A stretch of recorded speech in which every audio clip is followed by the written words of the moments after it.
नमस्कार मित्रों, मैं दुर्गा प्रसाद मिश्र कादंबरी कथामुख की इस कक्षा में आप लोगों का स्वागत करता हूं। पिछले पाठ में हम लोगों ने विंध्याटवी वर्णन के अंतर्गत लता मंडप ही विराजिता यहां तक देख लिया था। अब हम लोगों को उन्मद मातंग कपोल स्थल गलित सलिल सिक्तेने व अनवरतम येला लता वनेन मदगंधिना अंधकारिता यहां से देखना है। ठीक है, चलिए। तो उन्मद मातंग कपोल स्थल गलित सलिल सिक्ते नेव। देखिए, उन्मद मतलब क्या होता है? उन्मद यानी कि मदजल युक्त, माने मद के कारण जो उन्मत्त हैं। मद मतलब होता है जो उनका एक मदजल निकलता है हाथियों का, तो उसके कारण क्या हो गए हैं? वो उन्मत्त हो गए हैं, मतवाले हो गए हैं। समझ में आया कि नहीं? तो उन्मद का मतलब क्या हो गया?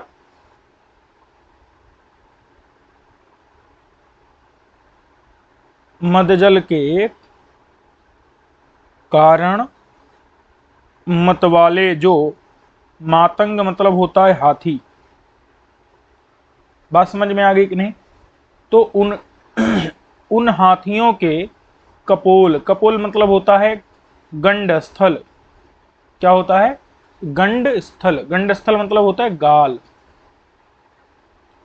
स्थल मतलब होता है प्रदेश, देश, हिस्सा। तो हाथियों के गाल का जो हिस्सा, उस हिस्से से गलित माने बह रहा, जो सलिल मतलब मदजल, उस मदजल से सिक्तेन इव। सिक्तेन इव का मतलब है मानो। देखो, इव का मतलब होता है मानो, मानो। सिक्तेन का मतलब है सींचे गए। समझ में आया कि नहीं? कि वहां जो एला लता वन थे विंध्याटवी में, वो मानो किससे सींचे गए थे? तो मदजल के कारण जो उन्मद यानी मतवाले, मातंग मतलब हाथी के, कपोल माने गाल के स्थल से, हिस्से से, गलित माने जो बह रहा है, सलिल यानी कि मदजल, उस मदजल से मानो क्या किए गए थे? वो सींचे गए थे। इतना समझ में आ गया कि नहीं? चलिए,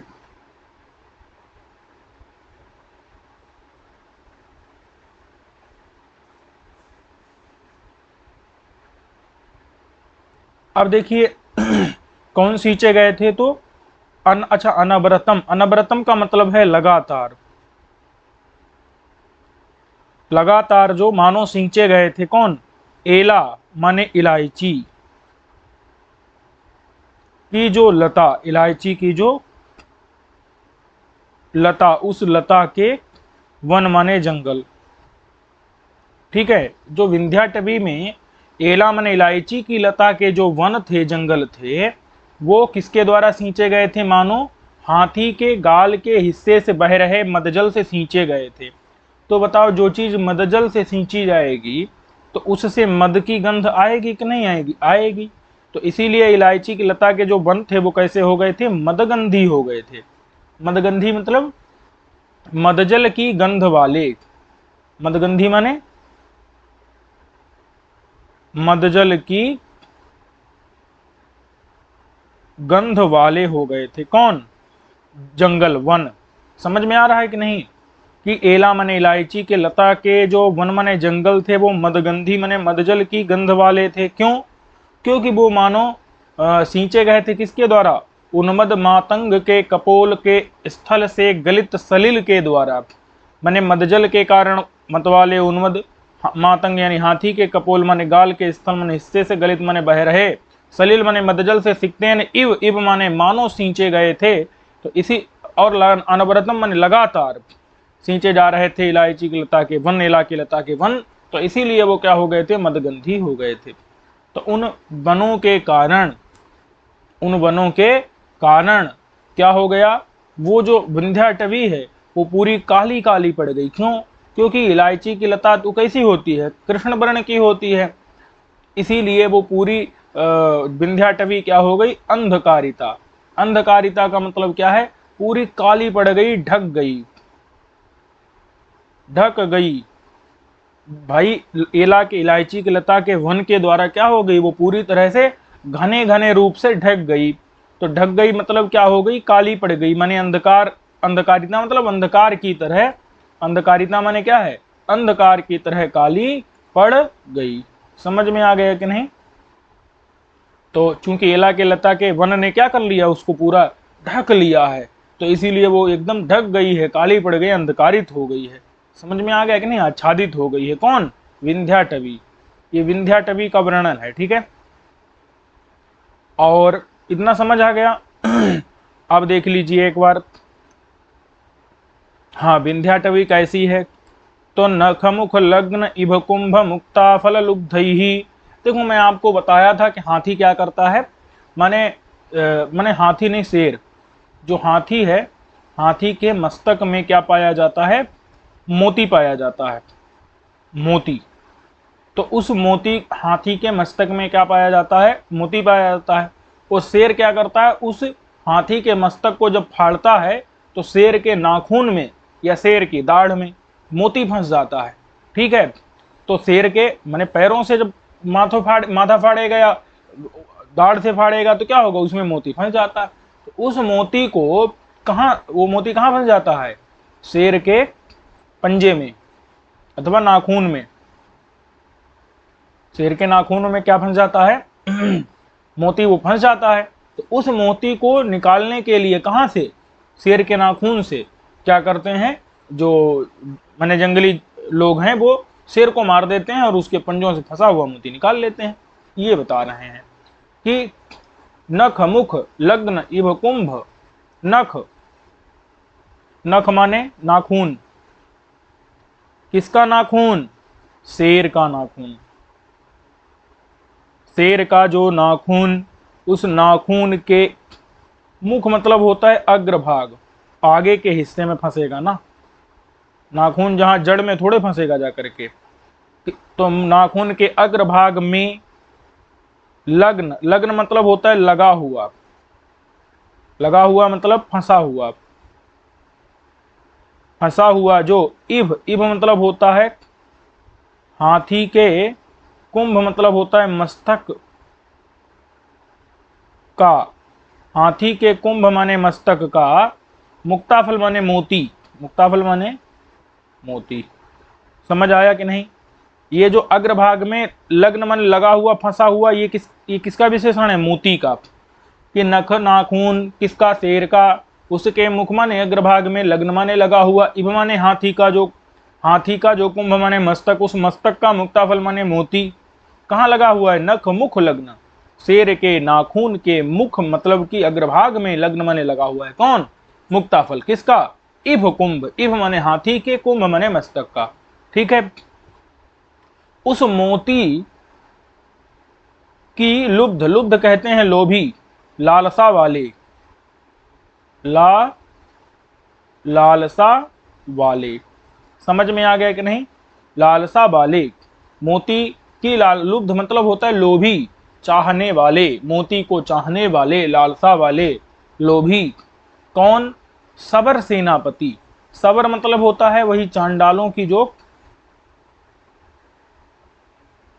चांडालों की जो सेना, चांडालों की जो सेना है, उस सेना के जो पति हैं, पति माने स्वामी हैं, सेना में भी क्या होते हैं, स्वामी होते हैं, सेनापति होते हैं। तो सेनापति किसकी लालसा वाले हैं, मोती की लालसा वाले हैं। तो वो क्या कर रहे हैं, वो इन शेरों के नाखून के मुख माने अग्रभाग में लगे हुए फंसे हुए मोती को निकालने के लिए अभियन्यमान माने सेनापतियों के द्वारा, सेना के स्वामी के द्वारा, अभियन्यमान मतलब मारे जा रहे, मारे जा रहे। केसरी मतलब होता है शेर, उस्सता मतलब होता है सैकड़ों। जहां पर ऐसी कौन हो गई, विंध्याटवी हो गई। समझ में आ गया कि नहीं, कि सेनापति भी अभियन्यमान केसरी सता। तो सबर माने चांडालों की जो सेना, उस सेना के जो पति माने स्वामी, उन स्वामियों के द्वारा अभियन्यमान मतलब मारे जा रहे हैं, केसरी सता मतलब शता मतलब सैकड़ों केसरी यानी शेर, जहां पर ऐसी कौन हो गई, विंध्याटवी हो गई। ठीक है, समझ में आ गया कि नहीं? क्यों क्यों मार रहे हैं शेरों को सेनापति? सेनापतियों के द्वारा शेर क्यों मारे जा रहे हैं? क्योंकि शेर के नाखून के मुख माने अग्रभाग में, लग्न माने लगा हुआ है, इभ माने हाथी के, कुंभ माने मस्तक का, मुक्ताफल माने मोती, उसकी लुब्ध माने लालसा वाले। ठीक है, लालसा रखने वाले सेनापति हैं, तो इसीलिए वो शेर को मार रहे हैं। उसको चाहते हैं मतलब निकाल लेंगे उसको मार करके नाखून से उसके। चलो, अब जो है यहाँ पर कुछ इन्होंने प्रयोग किया है श्लेष इत्यादि का। ठीक है, उस श्लेष को देखना है। ये भी जो है नल चंपू इनकी राह पर चला है, लेकिन वो थोड़ा और कठिन हो गया है। चलो, सबकी अलग अलग विशेषता है। तो क्या है, प्रेताधिप नगरीब। अब यहाँ पर किस प्रेताधिप, प्रेत मतलब होता है मरे हुए लोग, उनके उनके जो अधिप माने स्वामी कौन है, यमराज हैं।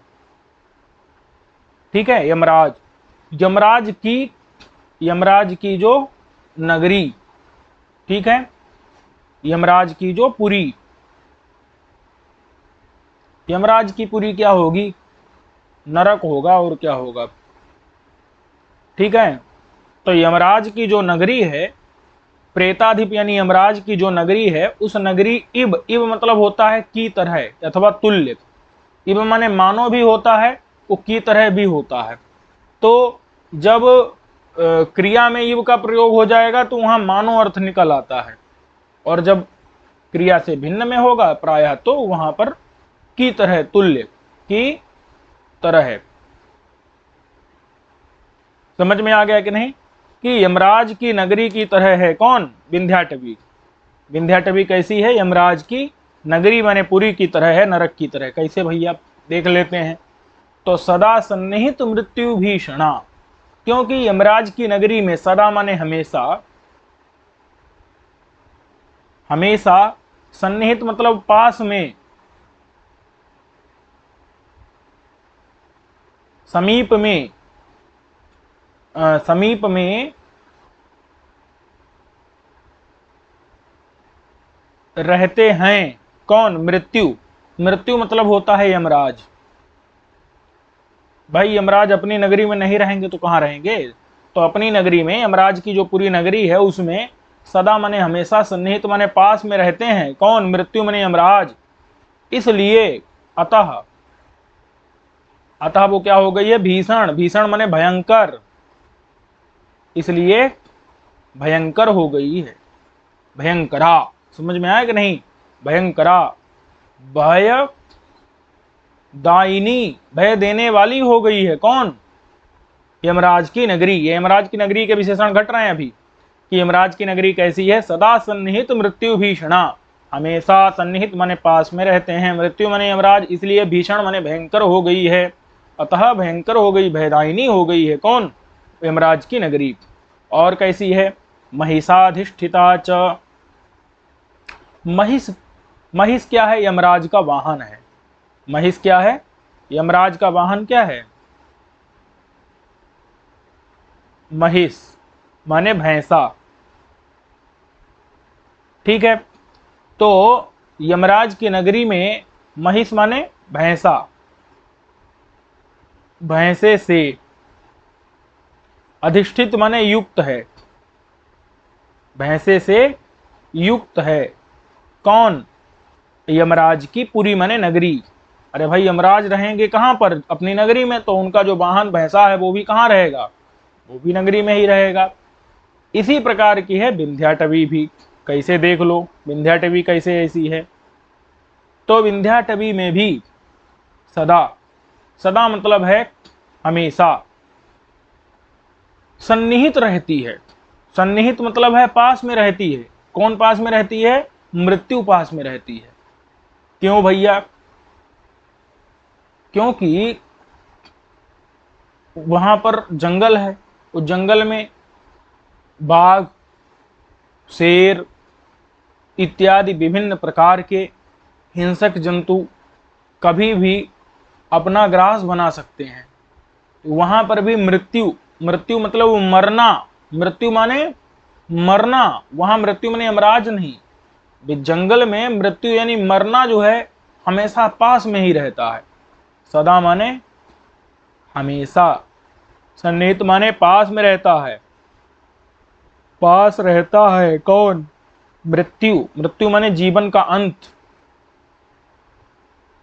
जीवन का अंत, हमेशा पास में रहता है। अतः, अतः माने इसलिए, इसलिए भीषण है, भीषण माने भय देने वाली है। समझ में आया कि नहीं? वहां पर यमराज हमेशा पास में रहते हैं, मृत्यु माने यमराज, इसलिए भयंकर है, भी भयदायिनी है। और यहाँ हमेशा जीवन का अंत पास में रहता है, क्योंकि हिंसक जंतु खा डालेंगे। समझ में आया कि नहीं? अच्छा, अब यहाँ पर जो है महिषाधिष्ठिता, महिष का मतलब होता है वही जंगली भैंसा। वहां पर भी भैंसा था, लेकिन वो यमराज का वाहन था। और यहाँ क्या है? जंगली महिष माने भैंसों से युक्त है कि नहीं है? जो कौन? विंध्याटवी। ये विशेषण किसका है? देखो यहाँ दिख रहा है ना, यहां से लेकर के यहां तक, ये किसका है? ये विंध्याटवी का है। और ये जो यहां से लेकर यहां तक, ये किसका है? ये प्रेताधिप नगरी का है। समझ में आ गया कि नहीं? और शब्द एक ही है, अर्थ में थोड़ा सा परिवर्तन है बस, कि वहां हमेशा जो है मृत्यु यमराज पास में रहते हैं, इसलिए वो भयंकर है। यहाँ हमेशा जीवन का अंत पास में रहता है, इसलिए भीषण भयंकर है।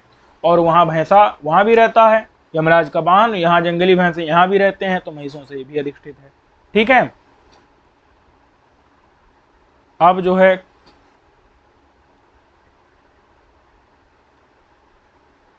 समरोद्यत पताकिनीव,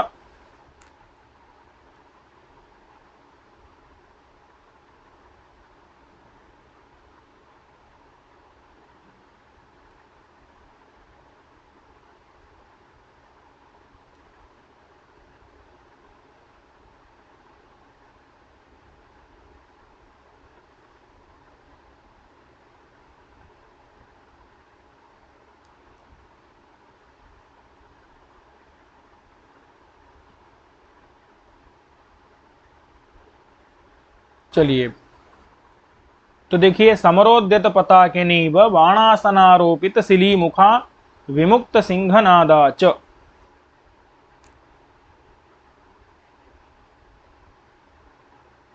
देखिए, जैसे समर मतलब होता है युद्ध में, उद्यत मतलब होता है लगी हुई,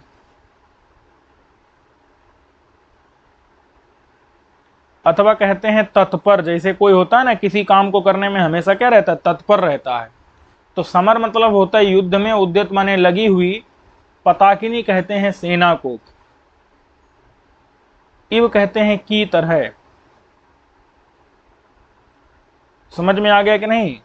कि युद्ध में उद्यत माने लगी हुई, तत्पर जो पताकिनी माने सेना, उस सेना की तरह है कौन? विंध्याटवी। क्यों भैया? क्योंकि बाणासनारोपित शिली मुखा। क्योंकि देखो, पहले तो युद्ध में लगी हुई सेना कैसे है घटा लेते हैं। क्योंकि युद्ध में लगी हुई सेना क्या करती है? धनुष पर बाणों को चढ़ाती है कि नहीं? चढ़ाती है। तो वही बता रहे हैं कि बाण का जो आसन, बाण का जो आसन, तो बताओ बाण का आसन कौन होता है? बाण का आसन, आसन मतलब बाण जिस पर रखा जाए, चढ़ाया जाए। तो बताओ बाण का आसन कौन होता है? बाण का आसन होता है धनुष। और धनुष पर आरोपित मतलब है चढ़ाया है। धनुष पर चढ़ाया है किसको? शिली मुख माने बाणों को, चढ़ाया है बाणों को जिसने। ऐसी कौन हो गई? युद्ध में लगी हुई सेना। समर माने युद्ध में, उद्यत माने लगी हुई, तत्पर, पताकिनी कहते हैं सेना को। तो समर में लगी हुई सेना कैसी है? उसने बाण के आसन माने धनुष पर, आरोपित माने चढ़ाया है। भाई बाण किस पर रखते हैं? धनुष पर। तो बाण का आसन धनुष, उस पर आरोपित माने चढ़ाया है। शिली मुख माने बाणों को जिसने। ऐसी कौन हो गई?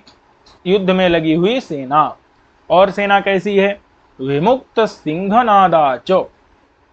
विमुक्त, विमुक्त का मतलब छोड़ रही है। क्या छोड़ रही है? छोड़ रही है मतलब कर रही है। क्या कर रही है? सिंहनाद, मतलब सिंह के समान नाद जो। समझ में आया कि नहीं? विमुक्त माने होता है वैसे तो छोड़ना, छोड़ा, लेकिन यहां पर छोड़ा अर्थ नहीं लिया जाएगा। क्या लिया जाएगा? योद्धाओं के द्वारा किया गया है, किया गया है। क्या किया गया? सिंह के समान नाद। सिंहनाद मतलब क्या है? सिंह, अरे भाई,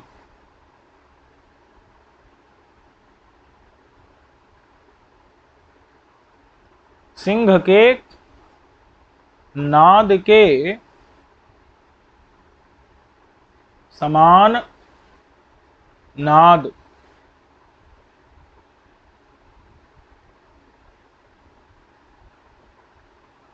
जिसके द्वारा, ऐसी कौन हो गई? सेना। समझ में आ गया कि विमुक्त माने छोड़ा गया है, किया गया है। सिंह नाद यानी सिंह के नाद के समान नाद जिसके द्वारा, ऐसी कौन हो गई? सेना। समझ में आ गया कि नहीं? विमुक्त सिंह नादा, विमुक्त यानी कि किया है अथवा छोड़ा है। क्या छोड़ा है? क्या किया है? तो सिंह के नाद के समान नाद जिसने। सिंह की नाद मतलब होता है ध्वनि। समझ में आया कि नहीं? नाद मतलब ध्वनि। तो सिंह की ध्वनि के समान ध्वनि जो है जिसके द्वारा की गई है, विमुक्त की गई है, वो कौन हो गई? सेना। ठीक है। देखो, सेना सिंह की आवाज थोड़ी निकालेगी, सिंह की आवाज के समान आवाज निकालेगी। समझ में आ गया कि नहीं? तो सिंह की आवाज के समान आवाज जो है, नाद जिसके द्वारा विमुक्त किया गया, छोड़ा गया, ऐसी कौन होगी? सेना। ठीक है, दोनों घट गए। अब यही उसमें भी घटा लेते हैं, विंध्याटवी में। तो यहां विंध्याटवी में जो बाण है, बाण मतलब होता है एक वृक्ष। बाण क्या होता है? एक वृक्ष होता है। और इसी प्रकार से असन भी क्या होता है? एक वृक्ष होता है। समझ में आ गया कि नहीं? बाण क्या है? एक वृक्ष है। और असन भी क्या है? एक वृक्ष है। इन दोनों वृक्षों पर आरोपित, आरोपित का मतलब क्या है? चढ़ गए हैं, चढ़े हुए। वहां बाण चढ़े थे, लेकिन यहां पर चढ़े हुए कौन है? सिलीमुख। सिलीमुख कहते हैं भ्रमर, माने भौरा। समझ में आया कि नहीं? जहां, वो क्या हो गई? विंध्याटवी हो गई। समझ में आ गया? देखो, बाण नाम का वृक्ष, असन नाम का वृक्ष, उस पर चढ़े हुए हैं। आरोपित माने चढ़े हुए हैं कौन? सिलीमुख माने भौरे। जहां, ऐसी हो गई विंध्याटवी। विंध्याटवी में जो बाण वृक्ष हैं, असन वृक्ष हैं, उन पर सिलीमुख मंडराते रहते हैं। आरोपित माने चढ़े हुए रहते हैं, स्थापित रहते हैं। और विंध्याटवी में देखो, सेना ने तो सिंह के नाद के समान नाद किया था, लेकिन विंध्याटवी में तो शेर ही रहते हैं। तो जब शेर ही रहेंगे तो क्या होगा? तो वहां तो शेर ही नाद करेंगे ना। तो विमुक्त, विमुक्त का मतलब क्या है? किया है अथवा छोड़ा है। सिंहों ने,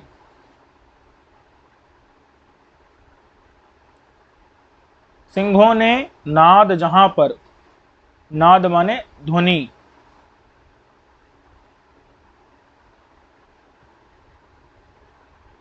समझ आ गया कि नहीं?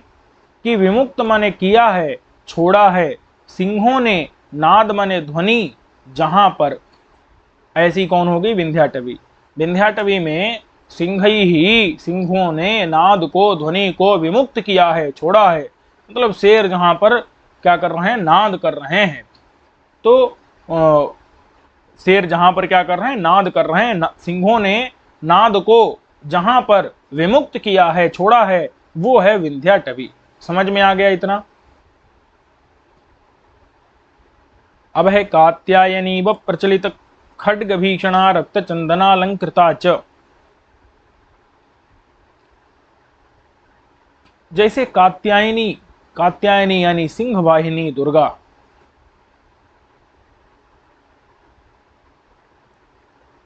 सिंह की सवारी करने वाली।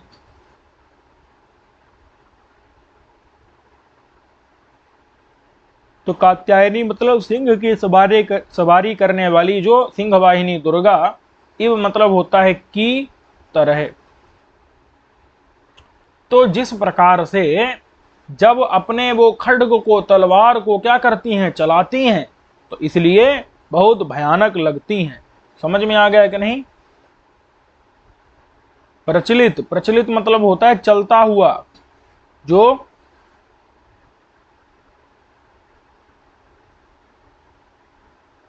चलता हुआ जो खड्ग, खड्ग माने तलवार, तो प्रचलित माने चलता हुआ, जो खड्ग माने तलवार, उस तलवार के कारण भीषण, भीषण मतलब जो भयंकर लग रही हैं। समझ में आ गया कि नहीं। प्रचलित माने चलता हुआ, खड्ग माने तलवार, उस तलवार के कारण भीषण माने भयंकर लग रही हैं। कौन? सिंह वाहिनी कात्यायनी दुर्गा। और कैसी हैं वो? रक्त चंदनालंकृता। उन्होंने असुरों का वध किया, तो उन असुरों का जो रक्त है वही चंदन के माने चंदन बन गया है उनके लिए। समझ में आया कि नहीं। उन्होंने क्या नहीं लगाया है?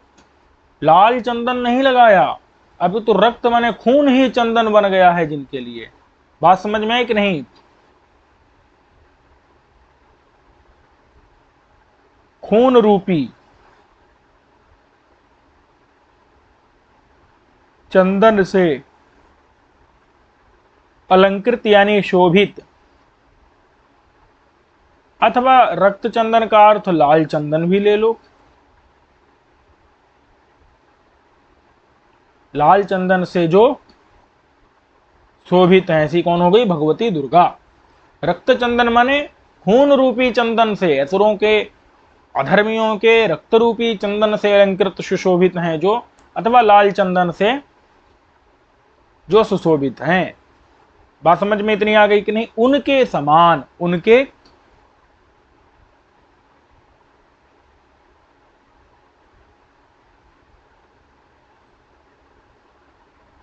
तो सिंह वाहिनी दुर्गा के समान, के समान कौन है? तो विंध्याटवी है। कौन है? विंध्याटवी। क्यों भैया यहां विंध्याटवी क्यों है? क्योंकि यहां पर भी प्रचलित माने चल रहे हैं। चल रहे, कौन चल रहे हैं? चलते हुए कौन? खड्ग। खड्ग का मतलब होता है गैंडा। गैंडा होता है ना। तो प्रचलित माने चल रहे हैं, खड्ग माने गैंडे। तो गैंडों के कारण,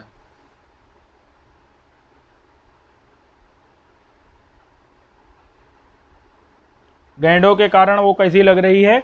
विंध्याटवी भयंकर लग रही है। और यहां पर विंध्याटवी में क्या है? तो रक्त चंदन नाम का वृक्ष होता है। एक लाल चंदन नाम का क्या होता है? वृक्ष होता है। तो ऐसे वृक्ष से अलंकृत माने शोभित, अलंकृत माने शोभित है। कौन? विंध्याटवी। समझ में आ गया कि नहीं।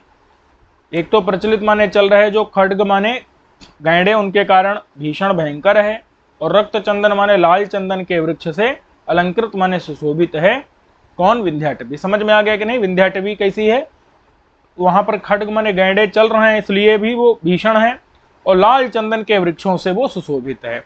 तो विंध्याटवी में भी यही विशेषण घट गए जो कात्यायनी में घटे।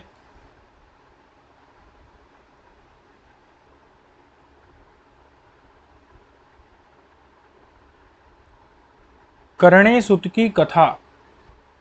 तो जो करणी सुत था, एक क्षत्रिय था, और उसने चौर्य शास्त्र,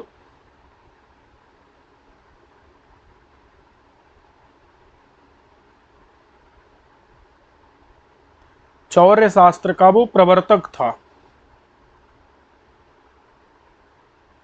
चौर्य शास्त्र को उसने ही, चौर्य शास्त्र को लिखा था। ठीक है। तो प्रवर्तक ये क्या था? वो क्षत्रिय था। और उसके दो मित्र थे, विपुल और अचल नाम के क्या थे, दो उसके मित्र थे, और उसका मंत्री था सस नाम का। तो इसलिए क्षत्रिय की, करणी सूत माने चौर्य शास्त्र के प्रवर्तक, क्षत्रिय की कथा इव, इव माने की तरह कथा कैसी है, तो सन्निहित, सन्निहित मतलब है विद्यमान है जिसमें, ठीक है, सन्निहित माने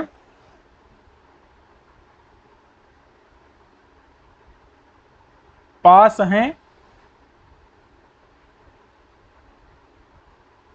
सन्निहित माने पास हैं। कौन कौन पास हैं भाई, विपुल और अचल, ठीक है, कौन कौन,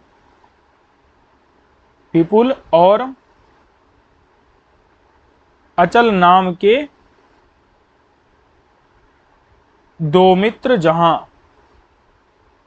ऐसी क्या है, करणी सुत चौर्य शास्त्र के प्रवर्तक क्षत्रिय की कथा है, ठीक है, वही चोरी का शास्त्र सबसे पहले बनाया था। तो उसकी कथा में विपुल और अचल दो मित्र उसके थे, ठीक है, सन्निहित माने पास हैं, विपुल अचल, जहां पर विपुल और अचल नाम के दो मित्र जहां पास में हैं, मतलब उसकी कथा में है विद्यमान। और उसकी कथा में एक मंत्री था, मंत्री का क्या नाम था, सस, सस नाम का क्या था, एक मंत्री था। तो उस मंत्री से उपगत, उपगत माने युक्त है, समझ आ गया कि नहीं, कि करणी सूत का एक क्या था, मंत्री था जिसका नाम सस था, समझ में आ गया कि नहीं, तो उससे युक्त है। और ये विंध्याटवी कैसी है भाई, तो विंध्याटवी में सन्निहित माने पास स्थित,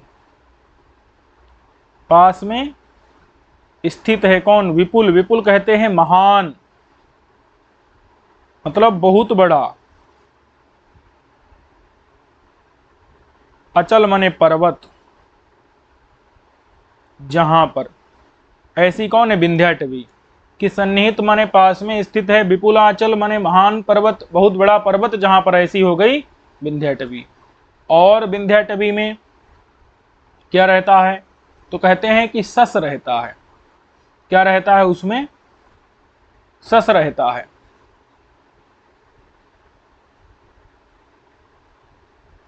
सस मतलब क्या होता है, खरगोश,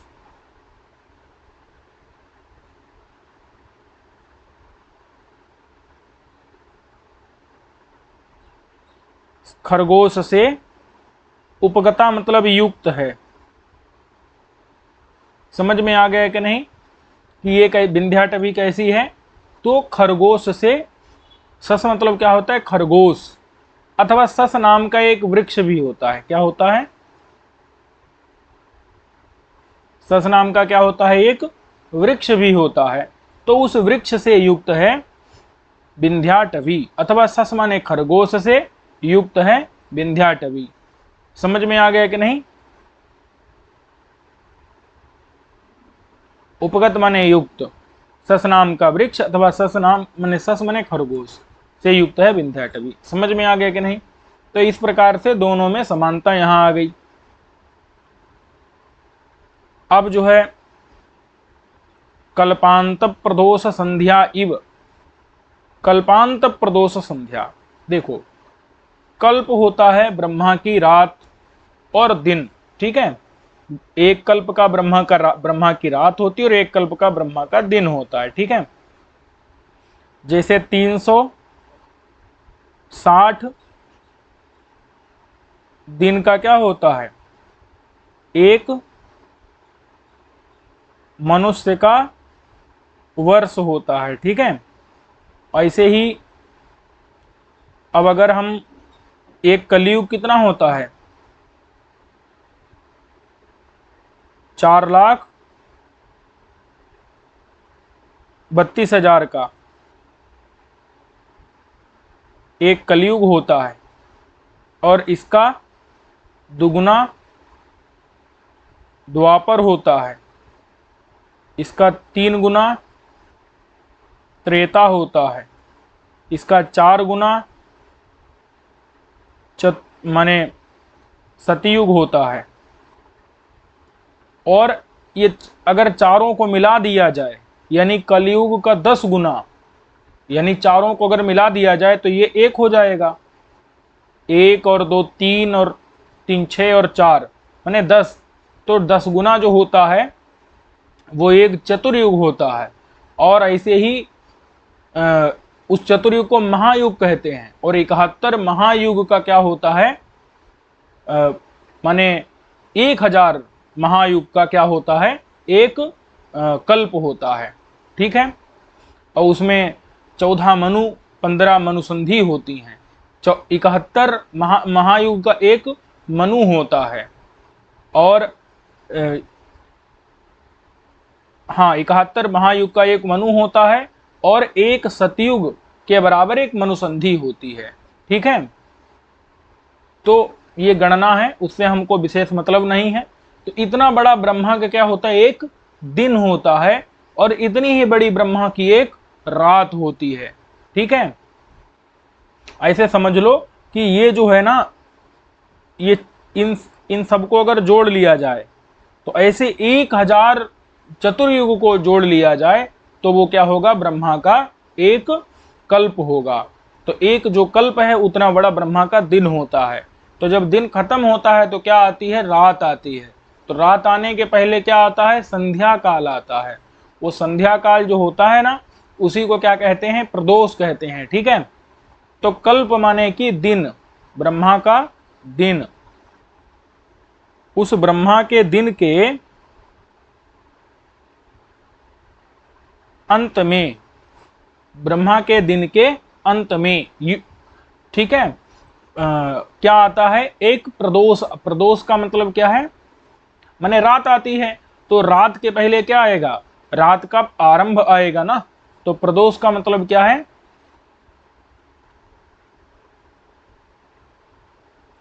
प्रदोष मतलब होता है रात का आरंभ। रात नहीं होता, प्रदोष माने क्या होता है, रात का आरंभ। तो रात के आरंभ में क्या होगी, संध्या होगी। तो रात के आरंभ की जो संध्या काल, समझ में आ गया कि नहीं। तो उस काल की तरह है, काल की तरह है कौन, विंध्याटवी। काल माने मृत्यु नहीं, यहां काल मतलब है समय। समझना भाई, कल्प माने दिन, किसका दिन भाई, कल्प माने ब्रह्मा, ब्रह्मा का जो दिन, ब्रह्मा के दिन को कहते हैं कल्प। तो ब्रह्मा का जो दिन, उस दिन के अंत में जो आती है रात, उस रात का जो आरंभ, दिन के अंतिम में, रात के आरंभ में, आरंभ की जो संध्या, उस संध्या काल की तरह है विंध्याटवी। क्यों, क्योंकि उस समय पर पूरे संसार का संहार करने के लिए भगवान शंकर नाचते हैं। ठीक है। उस समय पर पूरे संसार के संहार करते हैं, उस प्रसन्नता में नाचते हैं भगवान शंकर। तो प्रनृत्य, प्रनृत्य मतलब, प्र मतलब है प्रकृष्ट रूप से, नृत्य माने नाच रहे हैं। बात समझ में है कि नहीं। प्रनृत्य मतलब नाच रहे हैं। नीलकंठ, नीला है कंठ जिनका, ऐसे भगवान शंकर विष पीने के कारण कंठ जिनका नीला हो गया, तो नाच रहे हैं शंकर जहां पर। समझ में आ गया कि नहीं, कि कल्पांत प्रदोष संध्या जो है, माने कल्प माने ब्रह्मा के दिन के अंत में जो प्रदोष माने रात्रि का आरंभ, रात्रि का आरंभ माने अग्रभाग। उस अग्रभाग में जो संध्या होती है, उस संध्या काल, उस संध्या काल में कौन नाच रहे हैं, भगवान शंकर नाच रहे हैं। ब्रह्मा की संध्या काल में सारी सृष्टि का अंत हो रहा है। तो उस आनंद में जो है, संहार के आनंद के कारण, जहां पर प्रणृत्य माने नाच रहे नीलकंठ, जहां पर ऐसी संध्या, ऐसा तो संध्या काल हुआ और उस समय पर पूरी सृष्टि लाल लाल हो गई है, सैकड़ों सूर्य चमक रहे हैं। तो पल्लव, पल्लव यानी, पल्लव कहते हैं पत्ता, तो पत्ते के समान, अरुण, अरुण मतलब होता है लाल। तो पत्ते के समान लाल लाल हो गई है कौन, पूरी सृष्टि, पूरी संध्या। संध्या काल में सूर्य क्या होता है, रक्तवर्ण का हो जाता है कि नहीं। तो ऐसे ही ब्रह्मा के दिन माने कल्प, कल्प माने ब्रह्मा के दिन के अंत में, प्रदोष माने रात्रि के आरंभ, माने अग्रभाग की संध्या जो है उस संध्या काल में, वो संध्या काल पूरा क्या हो गया है, सूर्य की लालिमा से लाल लाल हो गया है। सैकड़ों सूर्य, लाल लाल सूर्य वहां चमक रहे हैं और शंकर वहां नाच रहे हैं। ठीक है, तो इस प्रकार की तो है क्या, इस प्रकार की ब्रह्मा की शाम है, ब्रह्मा की संध्या है, ब्रह्मा जी के दिन के अंतिम में संध्या है।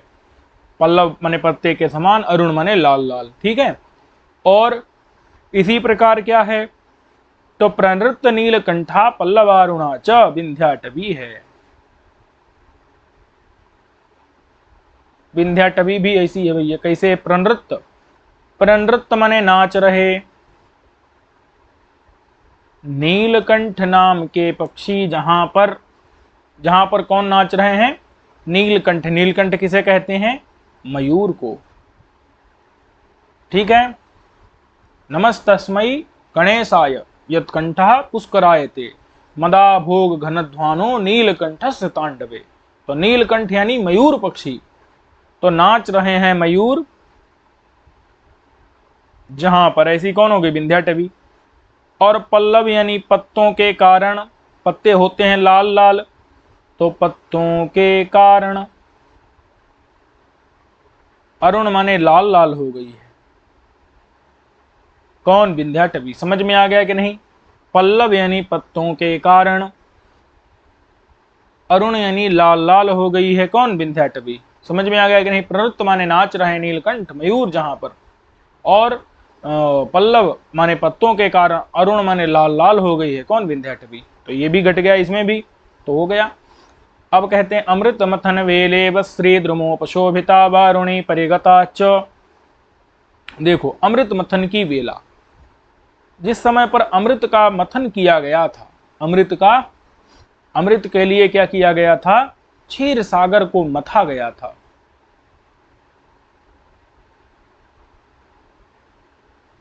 अमृत के लिए मथन माने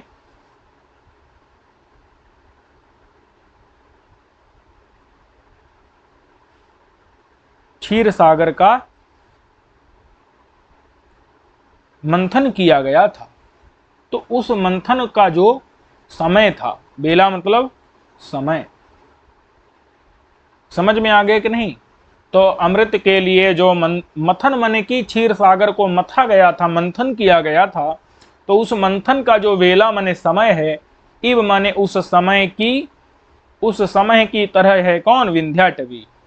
कैसे, तो देखो, क्षीर सागर के मंथन के समय क्या क्या निकला था भाई, देखते हैं। तो श्री माने लक्ष्मी निकली थी ना, लक्ष्मी निकली थी कि नहीं। द्रुम, द्रुम का मतलब होता है कल्प वृक्ष, कल्प वृक्ष निकला था कि नहीं, समझ में आया कि नहीं।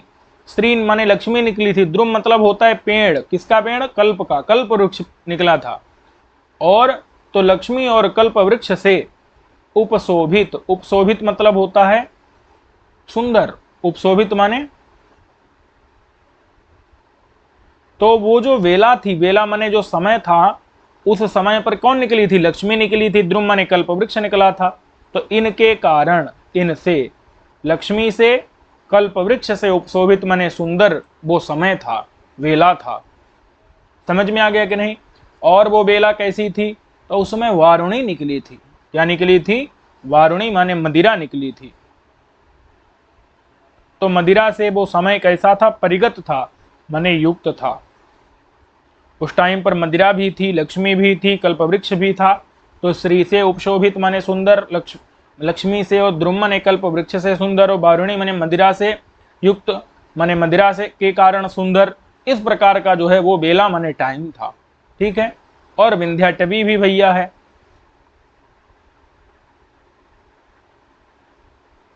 विंध्याटवी में क्या क्या पाया जाता है, तो श्रीद्रुम पाया जाता है। श्रीद्रुम कहते हैं बेल का पेड़, बेल चढ़ाते हैं ना, बेल का शरबत बना के पी लेते हैं। बेल मतलब भगवान शंकर को बिल्व पत्र चढ़ाते हैं। तो श्रीद्रुम यानी बेल का, द्रुम माने वृक्ष, बेल का जो वृक्ष माने पेड़, बेल का पेड़, उससे उपशोभित माने सुंदर, बेल के पेड़ से सुंदर, उपशोभित माने सुशोभित हो गई है, कौन, विंध्याटवी। और वारुणी परिगता च। वारुणी कहते हैं पश्चिम दिशा को। वरुण पश्चिम दिशा के माने पालक है ना, तो वारुणी मतलब क्या होता है? पश्चिम दिशा। और परिगता का मतलब होता है प्राप्ता। ठीक है, परिगत माने प्राप्त। तो जो विंध्याटवी है वो जैसे ये भारत के पश्चिम में, भारत के पश्चिम दिशा में विंध्याटवी है। समझ में आया कि नहीं? भारत के पश्चिम दिशा में विंध्याटवी है, तो इसलिए वारुणी यानी पश्चिम दिशा को परिगत माने प्राप्त कर लिया है विंध्याटवी ने। माने विंध्याटवी पश्चिम दिशा में भारत के फैली हुई है। समझ में इतना आ गया कि नहीं? तो ऐसी हो गई विंध्याटवी।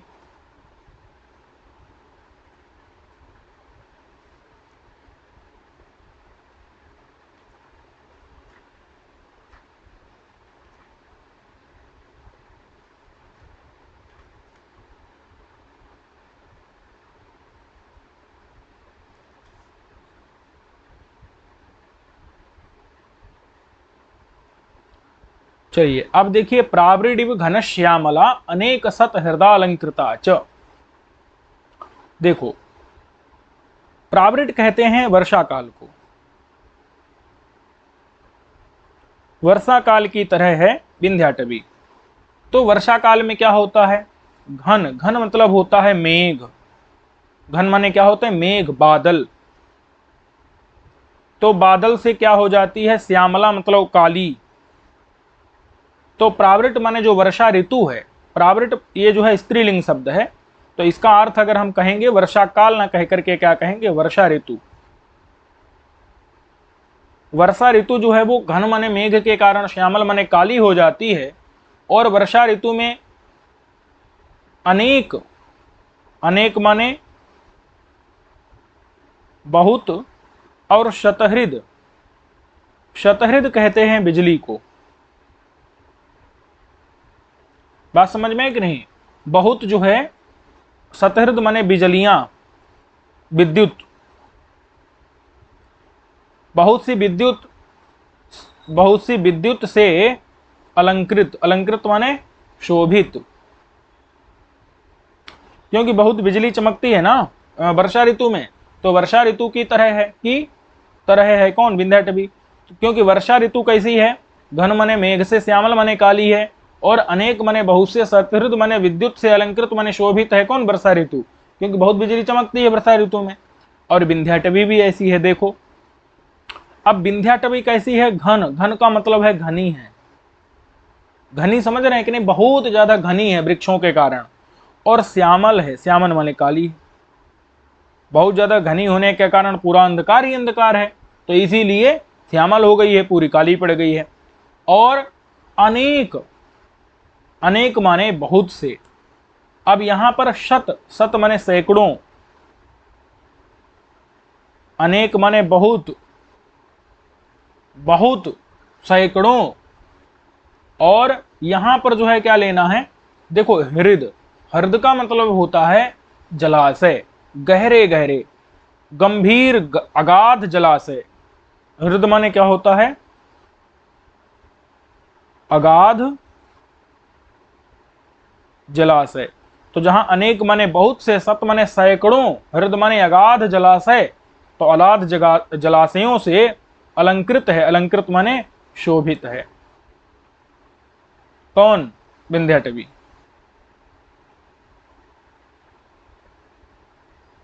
समझ में आ गया कि नहीं? कि यहां पर बहुत से क्या है? यहां पर अनेक माने बहुत से, सत माने सैकड़ों, हृद माने अगाध जलाशय, बहुत से जो है जल के तालाब हैं गहरे गहरे, और उनसे अलंकृत माने सुशोभित है कौन? विंध्याटवी। समझ में इतना आ गया कि नहीं? ठीक है, तो इस पाठ को यहीं तक रहने देते हैं। अगले पाठ में बचा हुआ वर्णन देखेंगे। सर्वेभ्यो नमो नमः।